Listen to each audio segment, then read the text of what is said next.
রোদ ঝড় জল যে কোনো পরিবেশে ঘরে যখন কিছু থাকে না, তখন সবারই আমাদের সেই ডিমের কথা মনে পড়ে।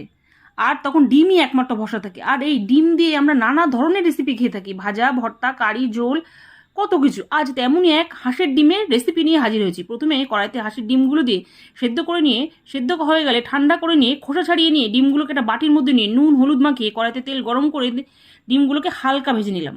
এবার আদা জিরে কাঁচা লঙ্কা টমেটো রসুন আর সামান্য পেঁয়াজ নিয়ে বাস ঘূর্ণি মেশিনে পেস্ট।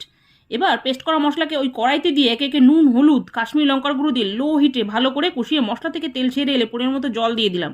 কিছুক্ষণ পর ঝোল ফুটে এলে এবার আগে থেকে ভেজে রাখা ডিমগুলো দিয়ে ঝোলটা ভালোভাবে ফুটে এলে ঝোলটা একটু মাখা মাখা হয়ে গেলে ওপর দিয়ে গরম মশলা দিয়ে গ্যাস বন্ধ করলে রেডি হাঁসের ডিমের কারি।